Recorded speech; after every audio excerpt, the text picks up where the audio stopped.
Keyaru gazes upward as a blinding pillar of light incinerates the landscape. Dark, monstrous tentacles erupt from the center of the chaotic magical destruction. He narrows his eyes with intense focus while assessing the escalating threat.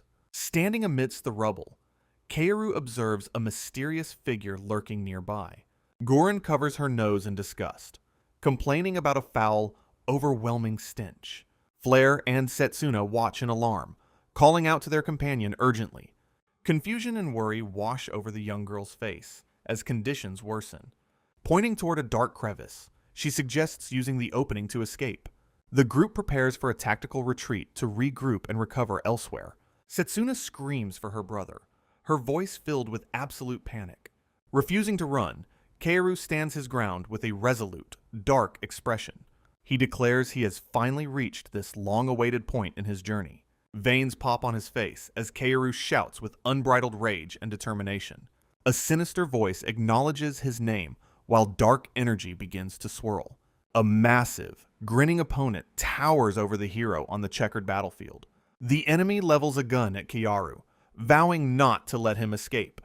Keyaru grits his teeth and winces as he barely avoids an attack. Sharp black fragments shatter as the brutal exchange of blows finally intensifies. Setsuna and Gurren lunge forward, desperate to intervene in the deadly fight. A massive boot slams into Gurren's face with bone-shattering force. Debris flies everywhere as the battlefield descends into absolute chaos, with figures scattered across the ruins. Keyaru shouts for Kureha and Setsuna, his face contorted in a desperate search through the clearing dust. Nearby, Gurren growls in fury as she prepares to confront the looming threat with her magical abilities. Extending her palm, she unleashes a purifying blast while commanding the foul, dark energy to be gone. A massive explosion of black shadow erupts, temporarily obscuring the immediate area in a dense, dark fog. Gurren looks around in utter confusion, frantically wondering where her target vanished to during the sudden impact. Suddenly, a heavy footfall lands on the broken stones, signaling a new and dangerous presence nearby. A thick tentacle snatches Gurren from above, while the villain gloats about the futility of holy fire. The massive opponent levels his firearm directly at the hero, deciding that removing him first is necessary. Refusing to yield, Keyaru lunges forward with a powerful punch in a desperate attempt to break the stalemate. The villain lets out a booming, arrogant laugh as he easily absorbs the hero's futile physical attack.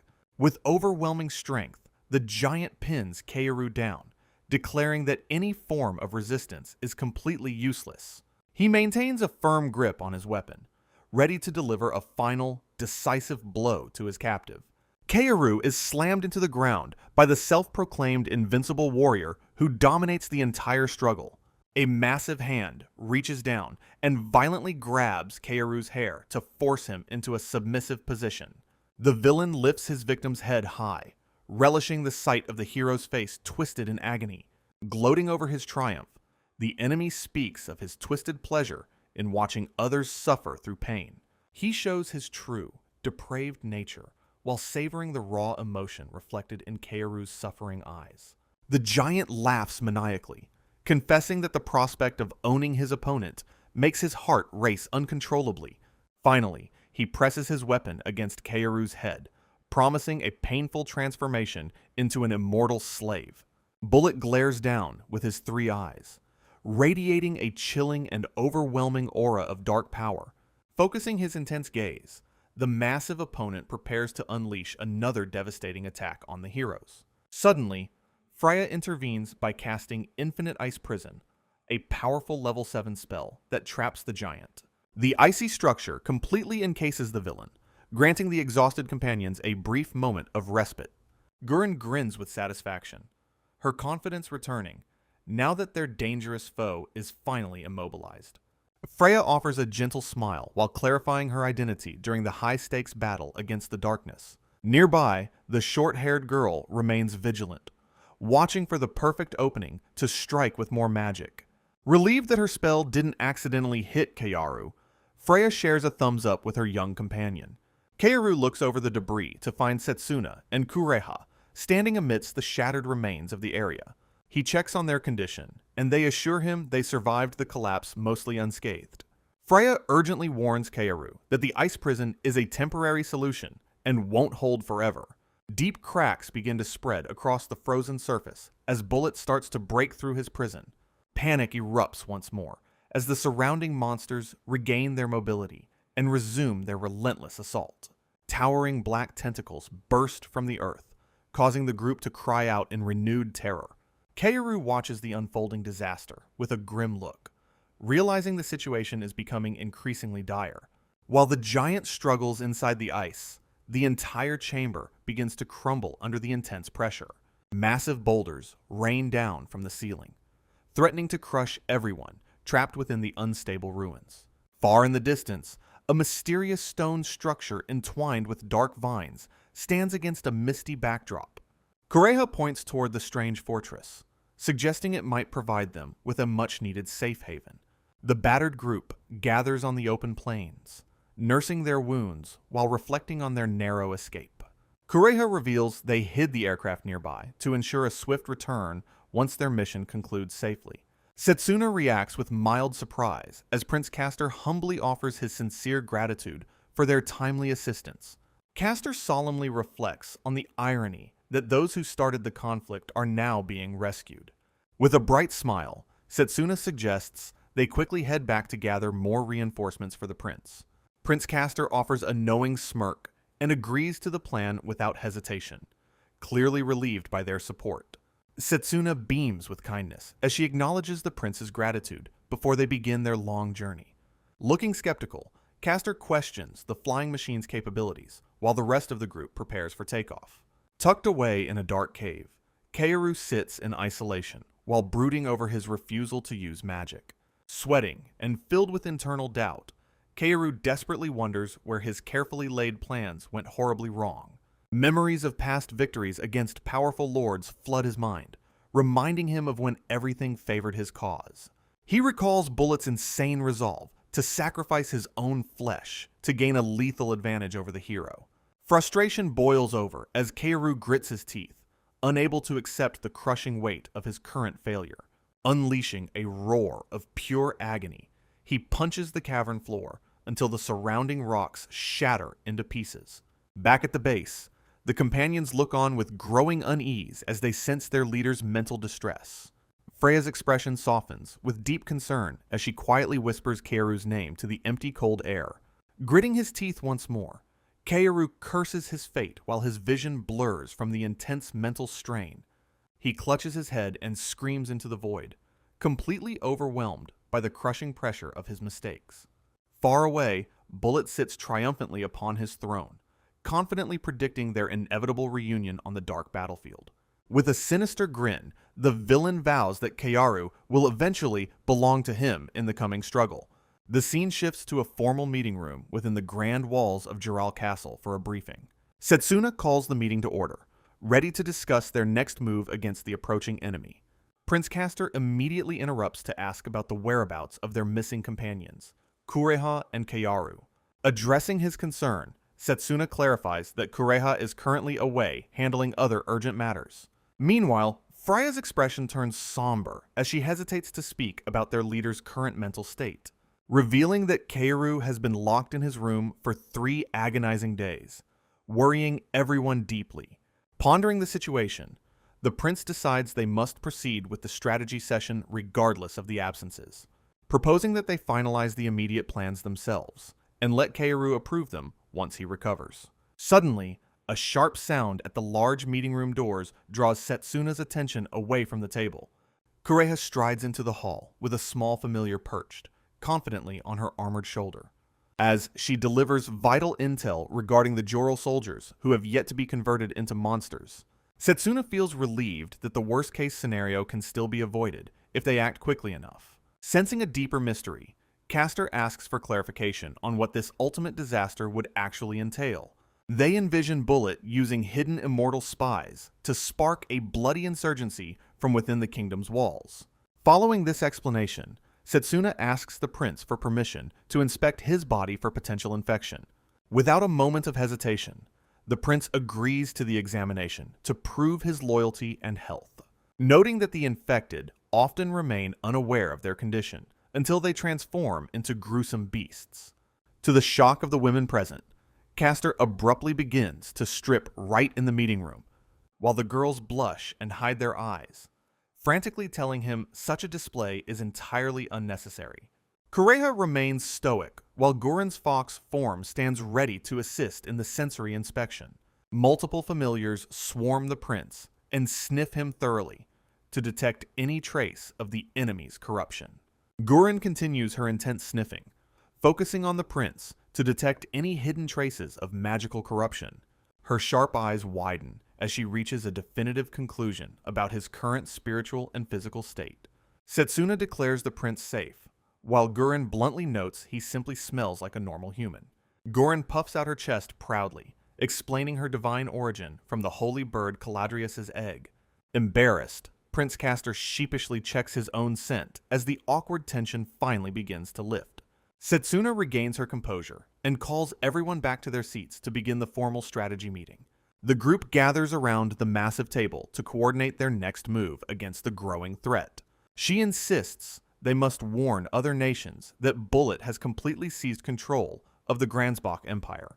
The plan requires Prince Castor to travel abroad and forge a desperate alliance with neighboring sovereign states. Setsuna argues that a royal request from a prince carries far more weight than their own words. Even though Bullet's nation is small, his possession of immortal soldiers makes him an existential global threat. A strategic map shows how combined forces could surround the fortress to prevent a wider imperial invasion. While the allied nations create a diversion, Setsuna's core group intends to strike directly at Bullet himself. Castor accepts the dangerous mission, but voices his lingering fear regarding the enemy's overwhelming magical power. He questions if they truly possess the strength required to kill the monstrously powerful Bullet for good. Setsuna acknowledges this massive hurdle, her face reflecting the gravity of their impending, near impossible battle. The group remains silent, knowing Bullet's power with the Philosopher's Stone rivals that of a literal god. Panic flares in Castor's eyes as Setsuna bluntly admits they might still suffer a crushing defeat. He shouts in frustration, demanding to know if they have any secret trump cards to ensure victory. Setsuna remains calm, emphasizing the urgent need to find a weakness while both sides are currently regrouping. Setsuna reveals they have a secret plan, but hesitates to use it due to its dark nature, explaining that the strategy requires a tremendous and unthinkable sacrifice to eventually succeed. While Castor stares in disbelief, unable to fathom what kind of price she is referring to, and her eyes narrow with grim determination as she prepares to detail the horrific requirement. As a dark, misty void transitions the scene into a haunting memory from the hero's past, leading deep within a secluded hallway where a door creaks open to reveal a hidden room, where Keyaru's mind drifts back to a painful encounter that felt heavy with sorrow, while an ethereal girl with horns cries out during a moment of intense and desperate intimacy. Noticing that Keyaru is being much more aggressive than usual during their shared time, his grip tightens with a sense of urgency, as if trying to hold on to something fleeting. As the ritualistic encounter continues, under a shower of black feathers while emotions run high, the girl pleads for more power, while the atmosphere grows increasingly frantic and out of control, until Keyaru's expression twists into a mask of pure desperation during the ritual's peak.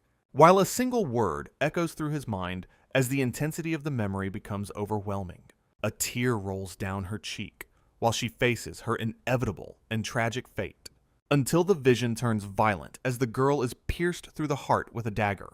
A gentle hand reaches out to comfort him as her life force begins to fade away. As Keyaru weeps uncontrollably while she assures him that this sacrifice was their only viable path, his eyes overflow with tears as the crushing weight of the memory shatters his spirit. Keyaru bolts upright in his bed, screaming in terror as the nightmare finally breaks its hold. Keyaru awakens from the nightmare, panting heavily as sweat pours down his panicked and exhausted face. He grits his teeth, his breath hitching as the lingering terror of the memory refuses to fade. Back in his bed, the hero sighs, realizing he has been haunted by that same dream again. He contemplates the Philosopher's Stone now in Bullet's possession, knowing their options have become dangerously limited. The grim reality remains that obtaining a new stone requires the literal heart of the demon candidate. Refusing to consider such a horrific sacrifice, he pulls the blankets over his head in deep frustration. Peering from beneath the sheets, Keyaru remains trapped in his own thoughts until a voice calls out. His companions suddenly appear around his bedside in their nightwear, expressing their sincere concern for his well-being. Elsewhere, a dark magical energy swirls violently as the enemy's next move begins to take physical shape. A massive, multi-headed dragon emerges from the chaos, soaring through the sky with terrifying and lethal grace. Monster concentrates energy. Destructive pillar erupts. Blast incinerates army. Soldier watches colleagues perish. Energy obliterates town. Setsuna witnesses the arrival of the beasts, realizing they emerged from a mysterious gate. Shock washes over her as she finally understands the true reason behind Freya's recent kidnapping. She looks out at the sky, realizing their air superiority has been completely neutralized. With the city burning, Setsuna wonders how they can counter such a massive aerial threat. Nearby, Gurren lets out a startled scream of panic as the situation spirals out of control. Gurren flees in terror as a massive dragon swoops down, screaming for the beast to stay away. High above the city, another dragon crashes violently into a castle tower while Kureha watches from below. Recalling a quieter moment, Kureha looks startled as Keyaru notes how much her power level has recently increased. Resting together in bed, she smiles warmly at him, crediting her remarkable growth to his constant guidance. Keyaru looks at her with a serious expression, deciding it is finally time to teach her specialized magic. Blushing deeply, Kureha asks if there is truly a type of magic that would suit her perfectly. He prepares for his upcoming confrontation with Bullet, while giving Kureha a means to survive in his absence.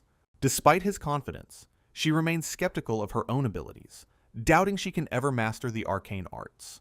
Keyaru gently caresses her face, reassuring her with absolute certainty that she possesses the potential to succeed. Their intimate moment culminates in a passionate kiss as they steel themselves for the dangerous battles ahead.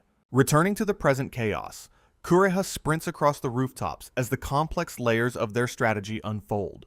Gurren screams in sheer panic while plummeting from a dangerous height, cursing her hatred for high places. A dragon opens its cavernous maw wide, intending to swallow the falling companions in a single, lethal gulp. Just as the beast strikes, Setsuna and Gurren continue to fall while Kureha activates her moonlight ability. Descending rapidly through the air, Kureha maneuvers with incredible speed to reach her vulnerable allies in time. Her eyes sharpen with intense focus as she calculates the precise movements needed to execute the daring rescue.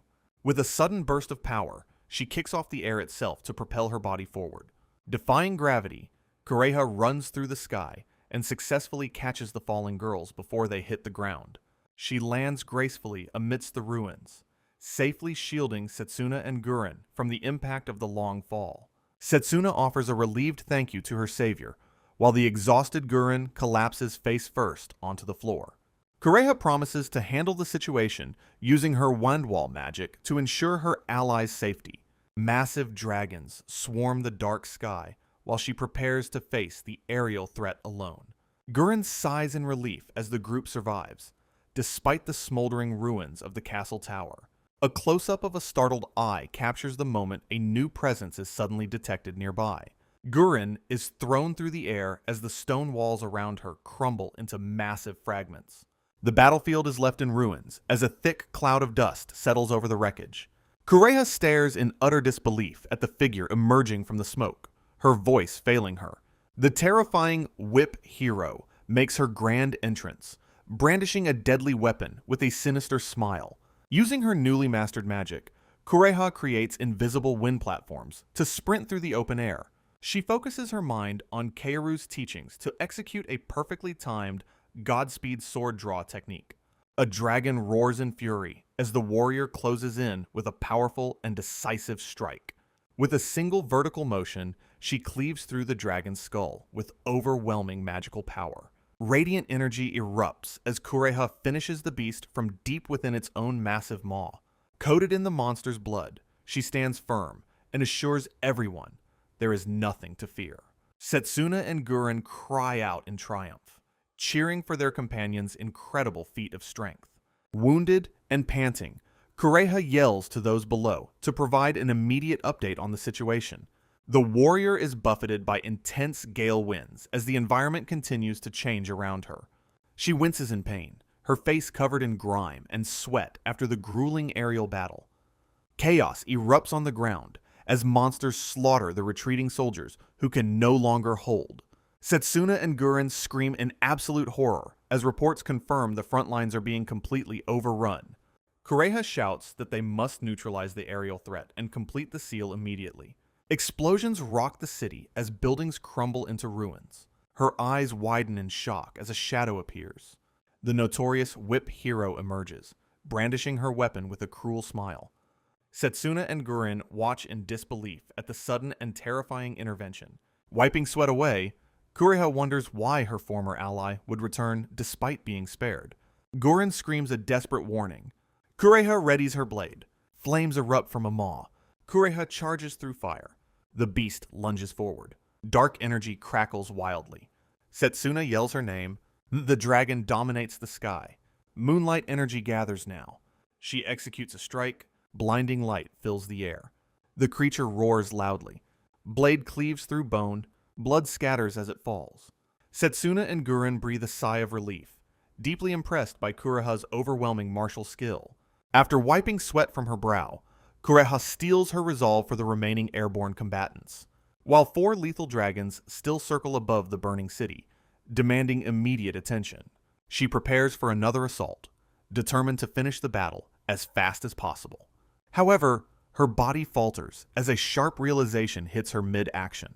Because she remembers Keyaru explaining how her stats are fixed to her physical class, making her magical reserves fundamentally limited compared to a true sorceress like Freya. Since Keyaru had warned that her secret technique could only be used sparingly, cold panic sets in as Kureha discovers her mana has completely run dry. Seeing the danger, Setsuna screams Kureha's name with heart-wrenching desperation. A frantic warning to watch out echoes across the chaotic battlefield. Then, an explosion rocks Kureha's position as she struggles to maintain her stance. While a dragon unleashes a devastating beam that levels a nearby building, the monstrous beast roars with primal fury throughout the burning city. As rubble and smoke fill the air when the city's defenses finally collapse, blinding light flashes brilliantly across the broken pieces of the battlefield. The dragon lunges forward with its massive jaws wide open to strike. Dark energy explodes violently as the final impact settles in the ruins. Kureha staggers out from the smoke while coughing through the thick dust. Her companions rush to her side, relieved she is still alive despite the impossible odds. A swarm of monstrous dragons fills the darkened sky, posing an endless threat to the city below. Setsuna and Guren watch in growing despair as the waves of enemies simply refuse to stop coming. Freya prepares to cast a sealing spell to contain the magical chaos before it consumes them all. Unexpectedly, the group finds themselves in a chaotic, intimate pileup on the bed during a moment of rest. The girls aggressively attempt to comfort Keyaru, their actions becoming increasingly forward as the atmosphere heats up. Keyaru stares blankly, his mind racing as he tries to process the sudden shift in his companion's behavior. Setsuna leans in for a deep kiss, pouring her raw emotions into the desperate embrace. Kureha shouts for everyone to stop, her face flushed with a mix of embarrassment and genuine distress. Freya playfully teases him, promising to make the hero feel incredible despite his obvious internal confusion. The girls surround Keyaru in a dizzying display of affection that leaves the hero completely overwhelmed. Things take a bizarre turn as Keyaru is playfully restrained and subjected to the girls' mischievous whims. Setsuna gazes at him with an expression of deep concern, noticing that something is fundamentally wrong. A heavy sense of disappointment fills the room when the hero fails to respond physically to their advances. The companions bluntly criticize his lack of reaction, wondering aloud if he has grown bored of them. Freya looms over him with a predatory smile, vowing to reignite his interest through any means necessary. Reaching his breaking point, Keyaru violently shoves them away and demands that they stop their foolishness immediately. He screams in frustration, begging his companions to just leave him alone in his misery. The girls look on in shock, pleading for their leader to return to his former confident self. Standing alone and exposed, the hero confronts the crushing weight of his own internal failures and self-doubt. Keyaru finally bellows that his own arrogance is the reason they failed to defeat their true enemy, Bullet. Keyaru dejectedly blames himself while his companions look on with deep sadness and concern for his state. A sudden feeling of tension pulses through the air as the hero remains silent. Freya reaches out to comfort the dejected hero as he struggles with the weight of his recent failures. The entire group gasps in collective shock at a sudden revelation that shifts the direction of their plan. Looking down in frustration, Freya calls Keyaru an idiot for trying to carry the burden entirely alone. She explains that they have worked tirelessly during the meeting to find a solution to their current predicament. The team gathers around the large table to discuss why Keyaru insists on shouldering every responsibility himself. He looks up in surprise when reminded of their bond and their status as his loyal and capable allies. Ellen approaches her brother with a serious expression, claiming to have a potential plan to turn the tide. She reveals that while the cost may be high, they have a definitive way to finally defeat Bullet. Keyaru smirks as a flicker of hope returns to his eyes. He suddenly erupts in anger, refusing to even consider a plan that involves sacrificing Eve for the stone. Ellen remains calm while she begins to clarify her specific strategy. The goal is to harness the stone's power, while ensuring that Eve survives the dangerous process entirely. They analyze his unique healing abilities, realizing they can be interpreted and amplified in countless powerful ways. Keyaru envisions a version of himself wielding the artifact, pondering the possibility of reversing time itself through healing. With the Philosopher's Stone, he could potentially rewind events to a point before the fatal tragedy even occurred. He imagines a future where his superior power allows him to easily take revenge on his hated enemies. Standing resolute, Keyaru confirms that his sister's conclusion matches the knowledge he gained from his previous life. However, one of the companions hesitates and poses a critical question that hangs heavily in the silent room. Keyaru contemplates that reversing time will erase their existing bonds and all their shared memories. He shows them visions of their shared happy meals to ensure they understand the cost. One of the girls acknowledges the gravity of the choice they are about to make. They step closer to him, pledging their unwavering support regardless of the outcome for them. Standing together in a display of total trust, they declare their willingness to be sacrificed. Keyaru stares at them in stunned silence, clearly moved by their profound and selfless loyalty. He clicks his tongue in a conflicted manner while trying to process their extreme offer. Doubt lingers in his mind as he questions if this path is truly the right one. The group crowds around him, reminding him that he redid his life to find happiness. Keyaru admits that their resolve is impressive, but his heart remains heavy with the choice. Suddenly, he shocks them by firmly stating that he refuses to accept their tragic offer. He vows to find an alternative method to defeat Bullet before their next inevitable clash. Declaring them all precious, he refuses to throw away their lives for the sake of power. Overwhelmed with joy, the girls tackle him onto the bed in a chaotic and affectionate pile. A humorous reaction occurs as the girls celebrate Keyaru's sudden physical recovery during their intimate moment. Keyaru's eyes bug out as he is caught completely off guard by their aggressive affection. Teasing him relentlessly, the girls surround the flustered hero while he tries to cover himself. The group laughs together while promising that they will keep Keyaru busy for the entire night. A new morning dawns over the castle as birds chirp peacefully in the bright sky. Prince Castor arrives for the next briefing, looking somewhat flustered by the recent developments. Keyaru appears completely drained as Prince Castor points out that he has not yet recovered fully. His companions giggle while the prince watches the hero drool in a state of total exhaustion. Despite his pathetic state, the girls celebrate and insist that their leader is actually doing just fine. The story moves toward the grand seaside view of Enrita, famously known as the majestic water city. Prince Castor stands before his castle walls, expressing gratitude for his safe return, despite their past. Surrounded by elite armored guards, the prince offers his sincere thanks to the departing group of heroes. Keyaru tells the prince he is counting on him to gather allied nations for the coming war. The prince agrees with a determined look, recognizing that Bullet is a threat to all of humanity. Preparations for departure begin in the courtyard, while the group reflects on the scale of the conflict. Castor warns that time is running out, urging the group to move quickly before the enemy acts. Keyaru acknowledges the danger, knowing they must return to the Demon Lord's castle as soon as possible. A fox ear twitches in response to the news of another long journey across the dangerous sky.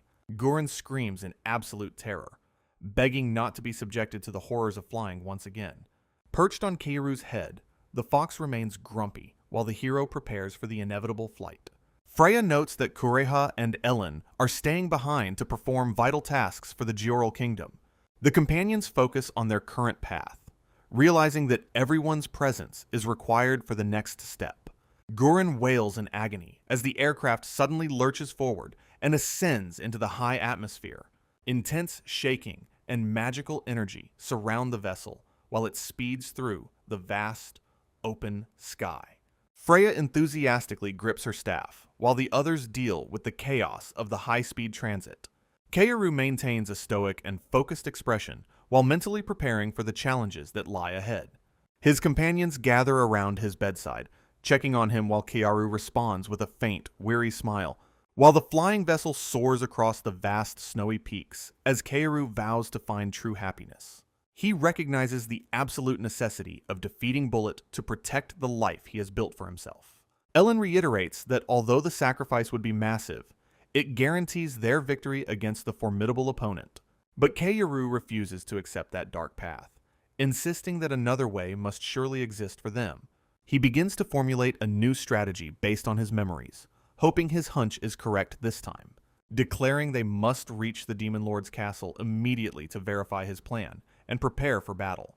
The group accelerates towards the distant fortress, nestled among the sharp, jagged mountain ranges under the moonlight. Later that night, the atmosphere becomes intensely heated within the private quarters as the group finds some release. Keyaru and Eve share a quiet moment together, discussing their companions who are still busy elsewhere.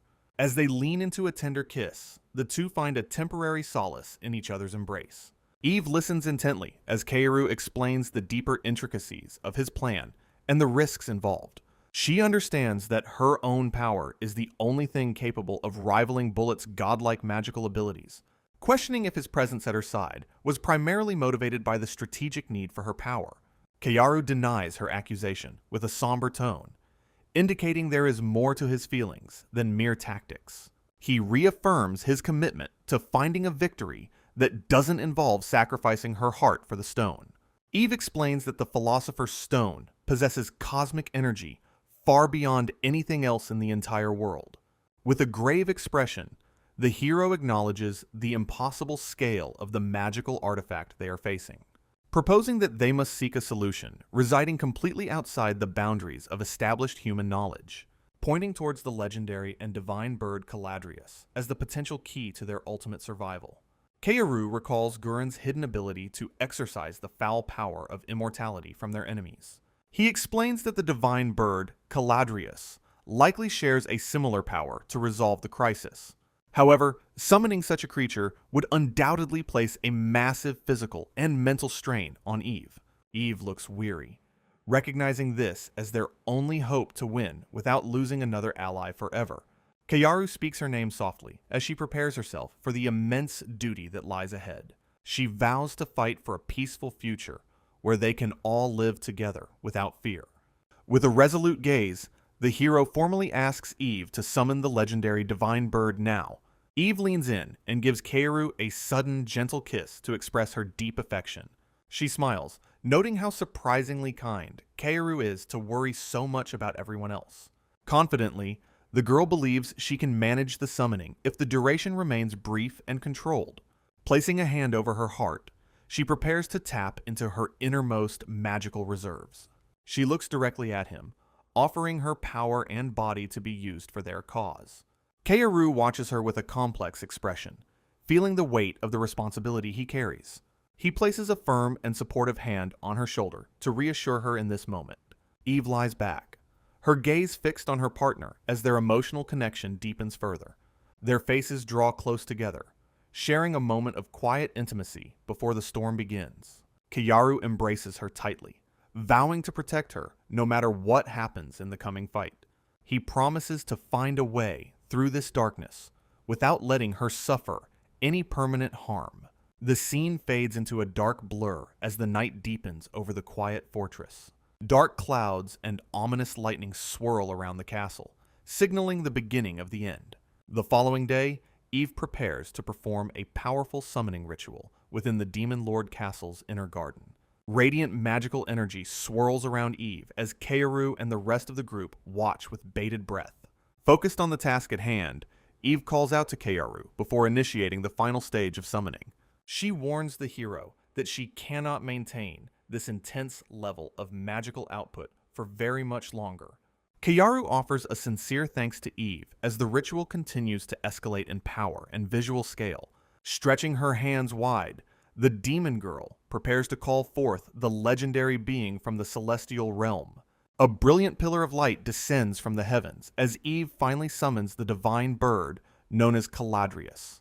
The majestic creature appears before them, prompting Keyaru to shout that he has an urgent question for it.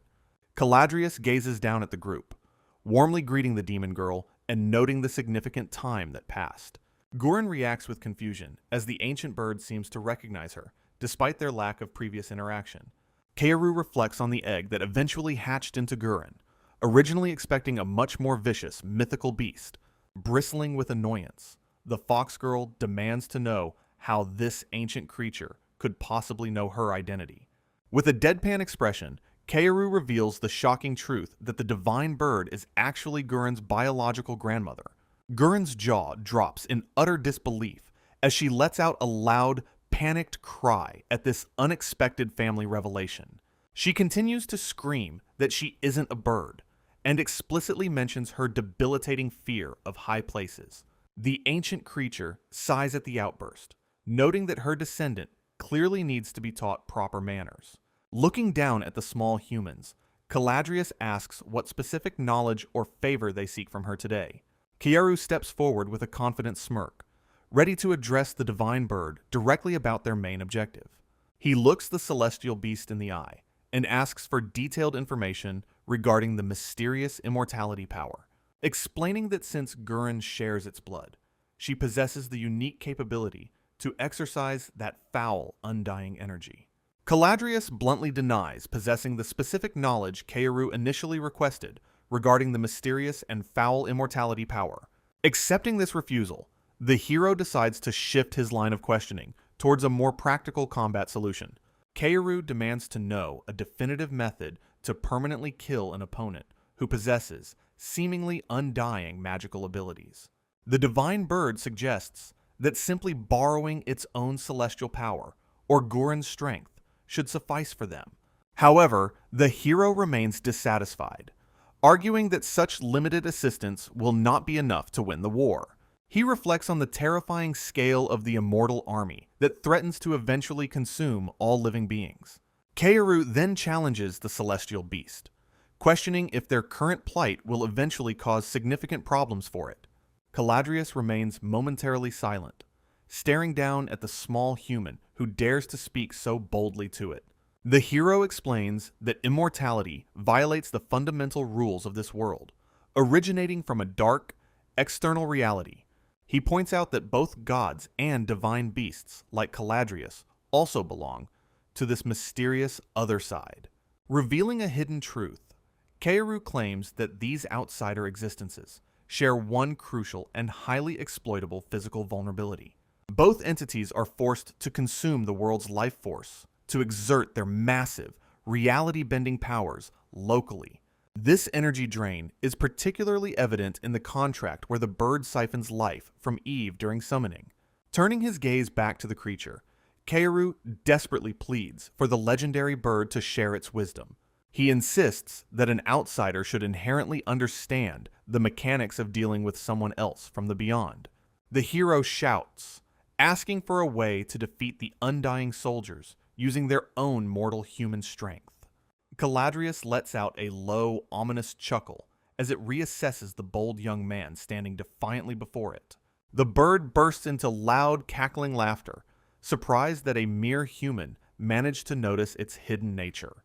Admitting it felt something special since their first meeting, the beast finds Keyaru to be a fascinating individual. Finally, Caladrius agrees to share its wisdom, advising that they must simply continue killing the immortal soldiers. Keyaru erupts in anger, shouting that they have already attempted the futile strategy of brute force. Caladrius laughs mockingly, betting the hero only tried a few times before giving up in despair. The ancient bird stares intently, asserting that continuing the relentless slaughter is the only way forward.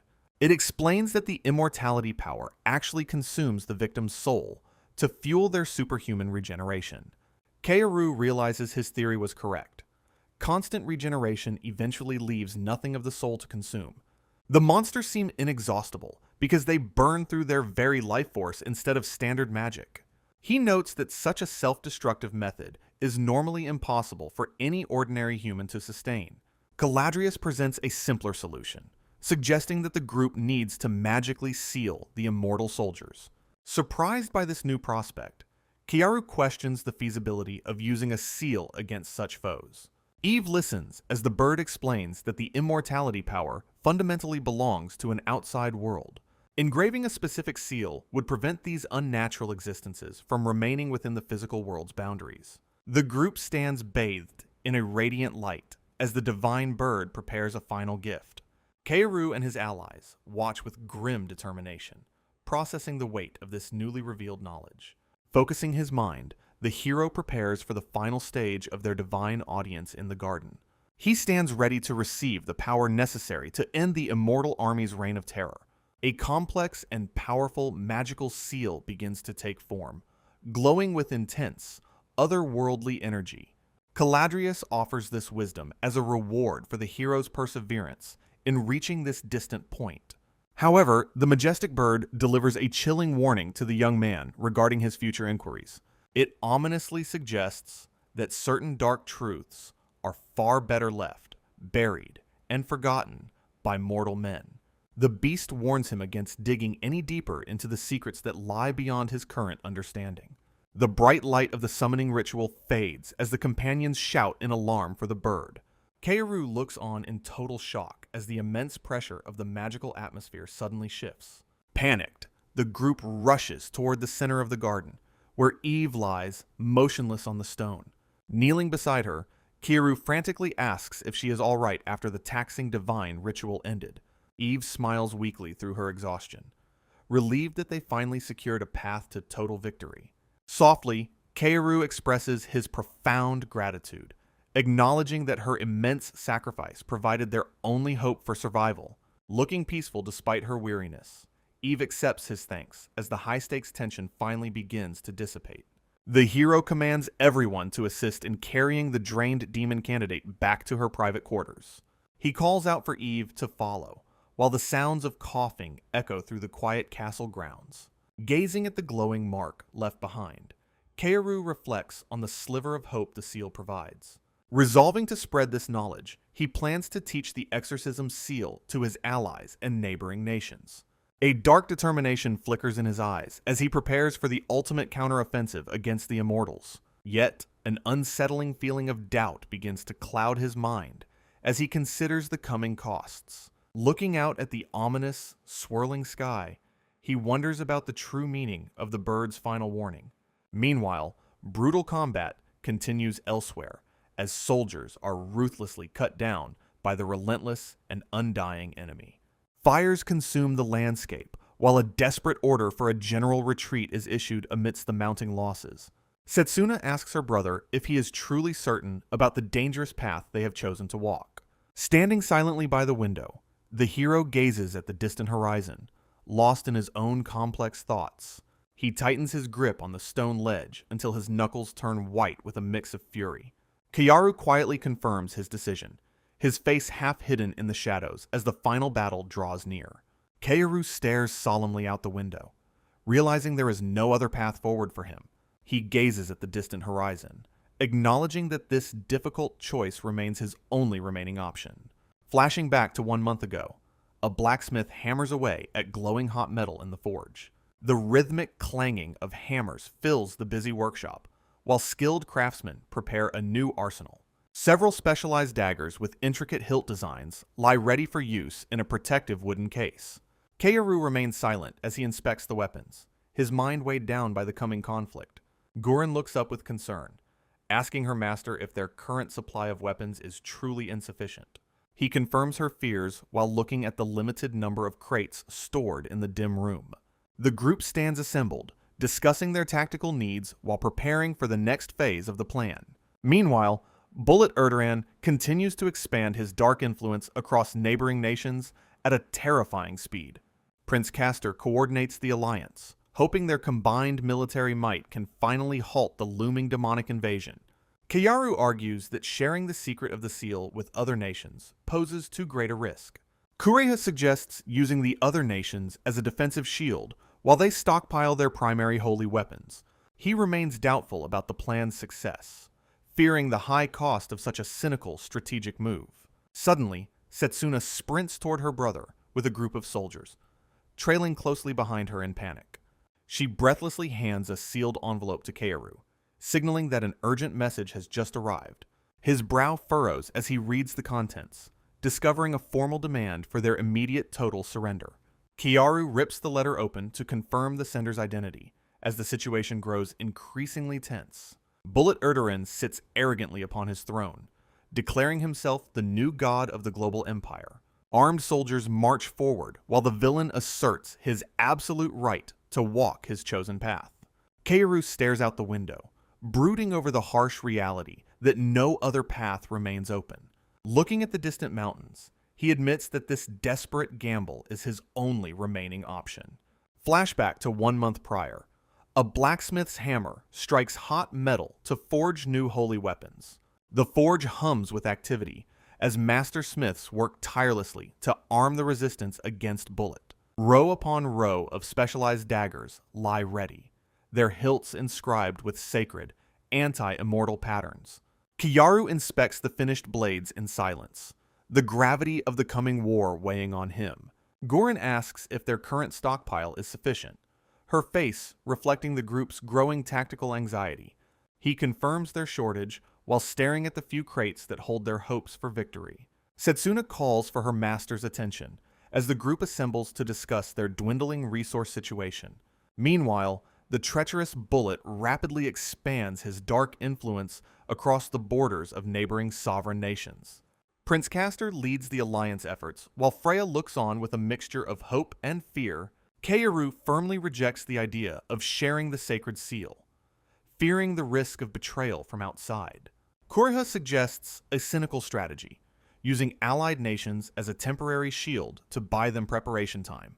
He remains skeptical of such a plan, worried that even the most calculated risks might fail. Suddenly, Setsuna sprints into the room, followed by guards, her voice high with panic and urgency. She breathlessly presents a sealed letter, signaling that a direct message has arrived from the enemy. His eyes narrow in cold fury as he reads the document, discovering an arrogant demand for surrender. Keyaru grips the paper tightly, the weight of the enemy's ultimatum practically vibrating through his hands. High above his conquered territory, Bullet sits on his vine-covered throne, declaring himself a living god. Turning to his sister, Keyaru asks Ellen for her honest assessment of Prince Castor's risky proposal.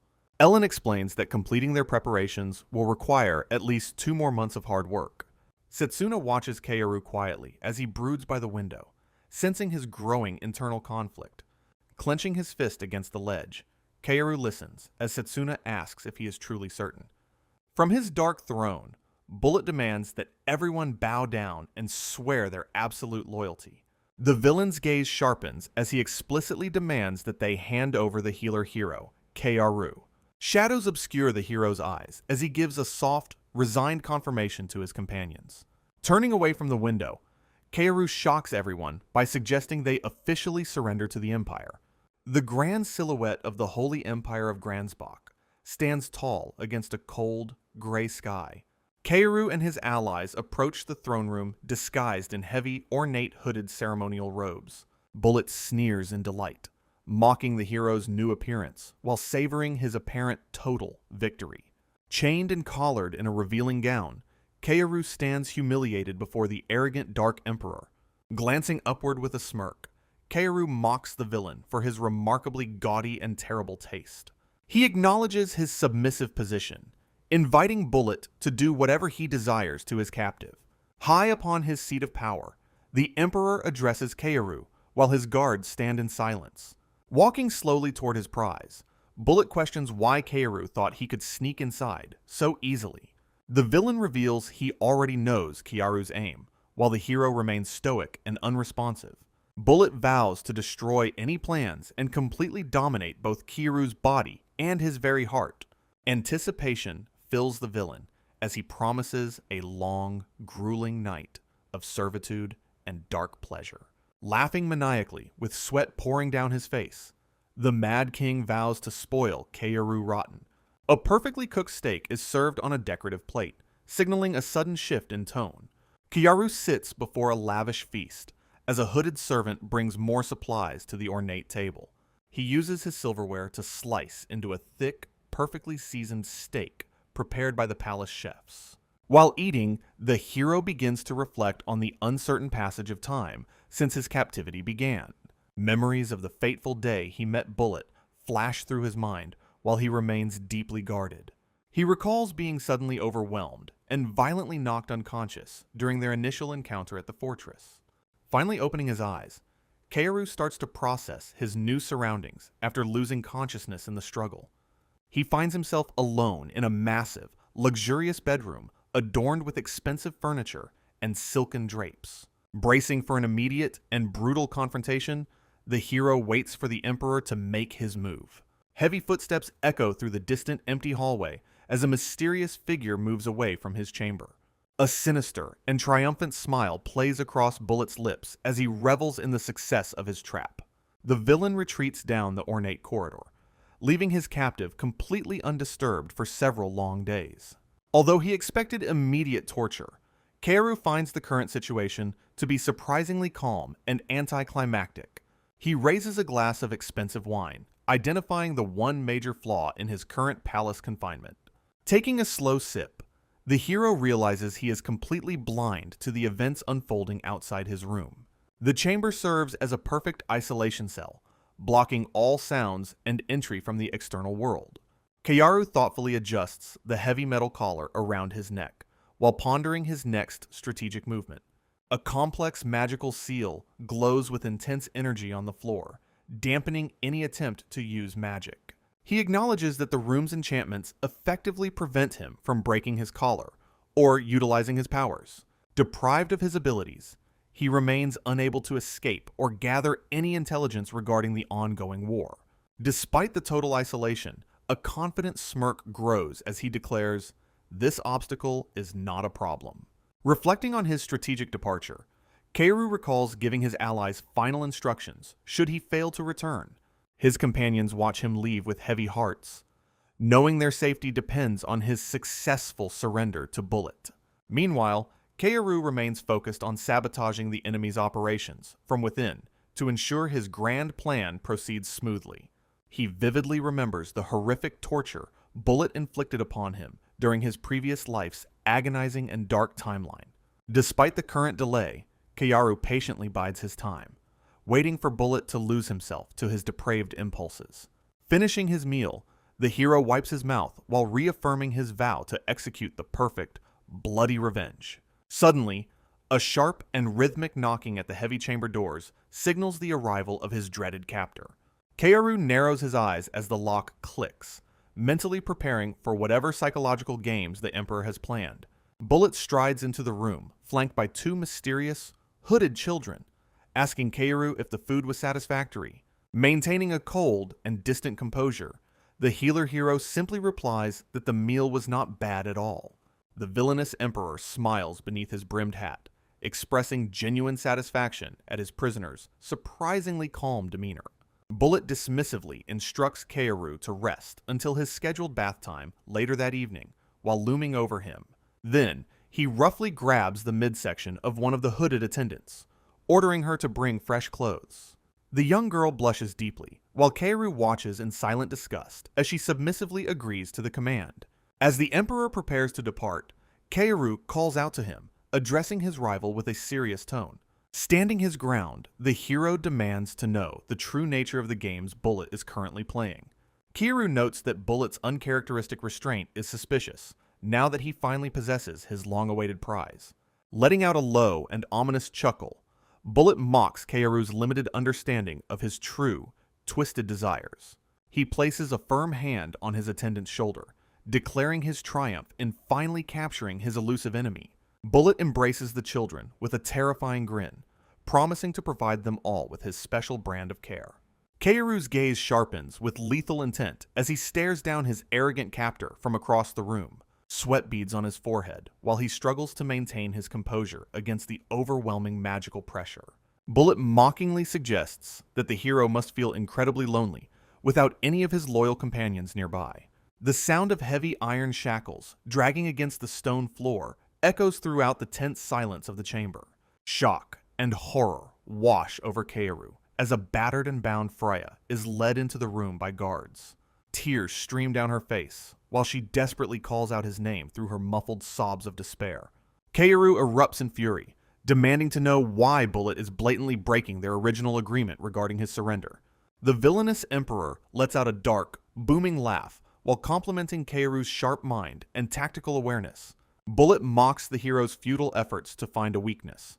Knowing Keyaru is currently powerless to resist him, he declares his ultimate goal is to crush every single one of Keyaru's plans before claiming him entirely.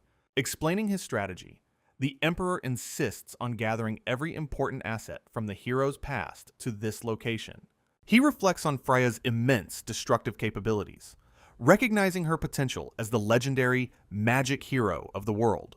Bullet roughly grabs Freya's chin, forcing her to look at him, while Keyaru watches in absolute helpless agony. Guards violently drag the pleading girl out of the room as the villain relishes his captive's mental breakdown. Keyaru bellows a desperate command for them to stop, his voice cracking from the raw emotional strain. His face twists into a mask of pure, unbridled rage as he warns Bullet never to touch her again. The Emperor grins maniacally, confessing that he truly enjoys seeing such intense and honest hatred in Keyaru's eyes. Bullet reveals he has a specific and very dangerous question that he needs to ask his newest captive. Keyaru's eyes widen in sheer terror as the villain mentions the possibility of her being the missing Princess Freya. Walking away with his prize, Bullet gloats that he has endless time to extract the truth from her. Bullet exits the room with a mocking laugh, leaving Keyaru trapped in his luxurious cage. The heavy doors slam shut, leaving the hero alone with his rising frustration and powerlessness. Keyaru curses under his breath, his face contorted in a mask of pure, unadulterated rage. He collapses onto the cold floor, venting his intense anger into the empty, silent room.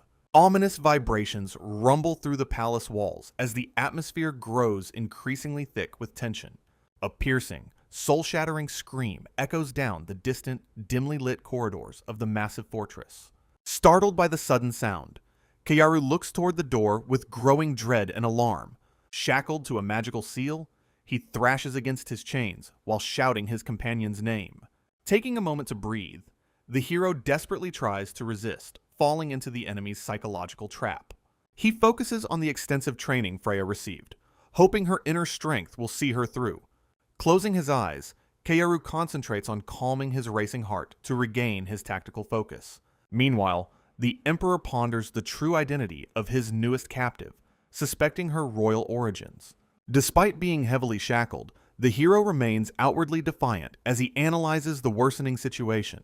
However, a single, critical concern begins to gnaw at the edges of his confident facade. He reflects on the exact moment he forcibly transformed the former princess into his loyal follower.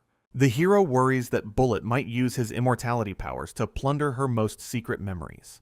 A dark possibility emerges where restoring her past self could turn his greatest ally back into an enemy. Suddenly, another terrified scream pierces the heavy silence, shattering his brief moment of internal reflection. Gritting his teeth in agony, he hears a desperate plea for help echoing through the room. A horrific vision of Freya being consumed by dark, monstrous tentacles floods his mind.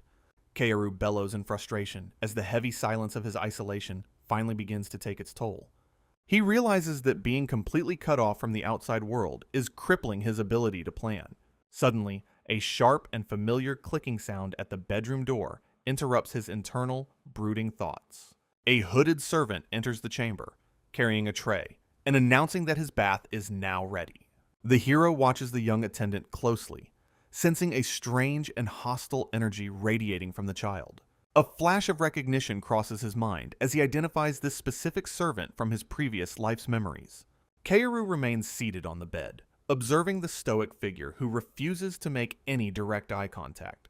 He ponders the intense aura of resentment the boy emits, wondering why the child harbors such deep hatred. Noting the servant's visible disdain, Keyaru decides to probe the boy's psychological weaknesses to gather vital information. A sinister and calculating smile spreads across the hero's face as he formulates a new, manipulative strategy. He decides it is time to test the loyalty of Bullet's closest and most vulnerable palace followers. Casually leaning back, Keyaru invites the silent servant to sit down and chat for a brief moment. The boy remains perfectly motionless, his face hidden beneath the deep shadows of his ornate, hooded cloak. Mocking the boy's silence, the hero comments on the legendary and unwavering devotion of Bullet's hand-picked men. Keyaru begins to taunt him, claiming that Bullet will never truly value his loyalty or personal service. He maliciously asserts that he alone holds the title of the Emperor's absolute and most precious favorite. Laughing, he calls the servant a mere tool used only to show affection to the true healer hero. He details how Bullet merely uses orphans for his own carnal desires before discarding them like worthless trash. Pushed beyond his breaking point, the young servant lunges forward with a scream of pure, unbridled rage. The child delivers a powerful, emotional blow directly to Keyaru's face as his fragile self-control finally shatters. Keyaru is violently thrown back. Then, the boy continues his assault, screaming about how he is the one whom Bullet loves most. With wide, crazed eyes, the servant declares that Bullet is the god who saved lonely orphans. Smirking despite the blow, Keyaru realizes his manipulation worked because the boy is clearly jealous of him. Deciding to push the child's buttons further, he laughs while preparing a devastating and cruel verbal blow. As he maliciously points out that the boy was only chosen because his face resembles the hero's, then urges the servant to simply think about the cruel reality of his existence as a replacement. While visions of Bullet appear, Keyaru claims the Emperor only ever imagines doing it with the hero. The boy draws his knife, and shadows fall over the servant's twitching face as he prepares to strike with the blade. But despite the sharp edge near his throat, Keyaru stares up at his attacker with cold defiance. Meanwhile, a dark and ominous laugh echoes through the luxurious chamber as the situation reaches its peak, with the boy cackling wildly, brandishing the dagger as he looms over the defenseless and shackled hero. He reminds Keyaru that no matter what words are spoken, he remains a broken and helpless prisoner. Spitting in disgust, the servant gloats that Keyaru is powerless to stop them from breaking his girls. Then the hero's expression turns lethally serious as he questions the boy specifically regarding Freya's current safety. Laughing at the hero's obvious concern, the servant promises that the rest of his allies follow soon, until the boy relays Bullet's promise to personally dismantle every single thing the hero holds dear. As a horrific vision shows Freya and the others being brutally restrained by dark, monstrous tentacles, the servant laughs maniacally. Keyaru narrows his eye, finally realizing the full extent of the enemy's calculated and cruel endgame. He acknowledges that his surrender was a necessary sacrifice to trigger the ultimate counterattack against Bullet. Meanwhile, he places his absolute trust in his allies stationed at Keyaru Kingdom to execute the plan. The remaining companions gather their strength, sensing the heavy responsibility resting on their shoulders in his absence. Scanning the horizon through a lens, they witness a massive army advancing towards their position with lethal intent. Monstrous soldiers with writhing tentacles erupting from their bodies march forward in a terrifying, undying formation. Eve peers through a telescope, her heart sinking as she assesses the overwhelming scale of the approaching threat. Panic sets in as the girls realize both Keyaru and Freya are missing during this critical moment. Gurren screams in despair, convinced that their current situation is completely hopeless without their primary leaders. Setsuna and Eve struggle to understand how the enemy managed to coordinate such a perfectly timed assault. Ellen speaks up with a grim tone, rejecting the idea that this attack is merely a coincidence. She warns the group that the enemy has likely timed this offensive to exploit their current vulnerability. Recalling recent events, Ellen reveals that Freya mysteriously vanished only a few days prior to the invasion. Despite an exhaustive search throughout the city, using every available soldier, no trace of her was ever found. The sudden collapse of the Alliance army confirms her growing suspicion that a traitor influenced the outcome. Turning to her companions, Ellen shares her chilling conclusion that Bullet has successfully kidnapped the magic hero. Setsuna gasps in utter disbelief, struggling to comprehend how such a high-profile kidnapping could even be possible. While the method remains a mystery, Ellen begins to piece together the tactical reasoning behind the abduction. She explains that Freya's aerial bombardments were the only thing keeping the immortal hordes at bay. Identifying her sister as the biggest threat, Ellen knows Bullet removed her first to ensure the kingdom's fall. Ellen reasons that Bullet spared Freya because he intends to use her alive for some dark purpose. Setsuna hopefully suggests that Keyaru will surely intervene, a sentiment that Ellen soberly and immediately confirms. She notes that the time bought by Keyaru allowed Prince Castor to finally finalize his vital military preparations. The plan shifts toward a rescue mission, aiming to save their captured allies while maintaining their defensive stance. Ellen emphatically declares that they must ensure the success of the prince's strategy to survive this dire predicament. The companions collectively voice their unwavering agreement, ready to follow their young strategist's lead into the coming battle. A hand slams down onto a detailed map of the castle, signaling the start of the tactical briefing. Gathering around the war table, Ellen explains that they still have a narrow window of time before impact. Kureha receives her orders to defend the northern sector, her hand resting firmly on her sword's hilt. Then, Setsuna is dispatched to secure the southern perimeter, as the group begins to split up for defense. Ellen decides to station herself and Gurren at the highest tower to oversee the entire city's chaotic battlefield. She instructs the army to bait the immortal soldiers into specific checkpoints reinforced with powerful anti-magic seals. The evacuation of commoners to the central plaza begins while Ellen asks if anyone has further questions. Setsuna questions if the time has finally come to deploy their secret and experimental anti-immortal seal weapons. Kureha reluctantly agrees that using their trump card is necessary to avoid a crushing and total defeat. She voices her lingering doubts about the risk of allowing the enemy forces to enter the city so easily. Ellen admits that while she lacks total confidence, this remains the only viable strategy left to them. As the massive army approaches, she explains that Freya's absence has stripped them of their primary siege defense. Acknowledging the high cost of casualties, Ellen desperately asks her companions to put their absolute trust in her. Kureha finally yields to the plan, closing her eyes in a silent prayer for the kingdom's survival. Ellen finalizes the strategy at the map table, thanking her loyal companions for their unwavering support. Throughout the bustling city, armored soldiers raise their heavy shields to begin the mass evacuation of civilians. Disciplined ranks of infantry march through the narrow streets to reach their assigned defensive perimeters immediately. High atop the outer ramparts, heavy artillery crews finish positioning their massive cannons for the coming siege. Kureha stands resolute at the northern gate, her hand tightening around the hilt of her unsheathed blade. Meanwhile, Setsuna arrives at the southern checkpoint, preparing herself to face the inevitable onslaught of monsters. Ominous black shapes begin to circle the castle's highest spires as the atmosphere thickens with impending doom. Scanning the horizon from her elevated vantage point, Ellen peers through a brass telescope to track the enemy. Her eyes widen in shock as she assesses the terrifying magnitude of the force currently approaching the gates. Thousands of immortal soldiers with writhing tentacles where heads should be finally arrive at the castle walls. A veteran commander bellows frantic orders to his men, demanding they defend the fortification with their lives. He screams for the artillery crews to open fire as the first wave of monsters reaches the perimeter. The roar of cannons fills the air, while heavy projectiles rain down upon the advancing immortal horde. Chaotic explosions rip through the battlefield as the undying enemies continue their relentless and suicidal charge forward. A massive, armored boot slams onto the broken stone, signaling the arrival of the enemy's heavy shock troops.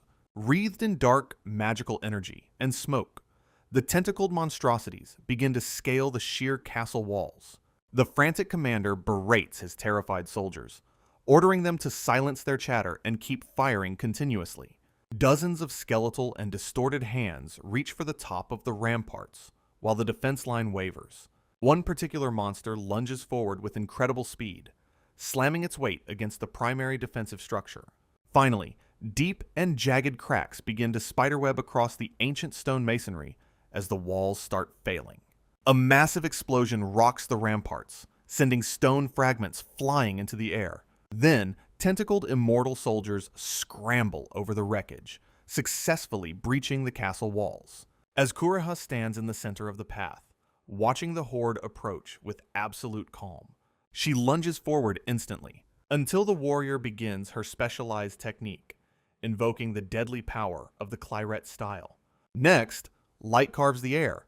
Suddenly, she spins with violent grace and unleashes her ultimate move, screaming the Bloodflower technique's name, where multiple foes fall instantly. Meanwhile, Kureha stands amidst the carnage, while the remains of her foes scatter across the floor. Noticing her success, she acknowledges the effectiveness of their newly forged holy weapons. Although the experimental seal works perfectly, she quickly assesses the massive number of approaching enemies. However, she recognizes her solo efforts have a limit while turning her attention to the next wave. As she calls out to her waiting troops, explosions continue to rock the distant city landscape. Moreover, she offers a confident and sharp grin, reaffirming her trust in the men standing behind her. Consequently, her disciplined soldiers respond with a powerful roar, vowing to defend the line with their lives. But Kureha strikes again, when stone blocks shatter.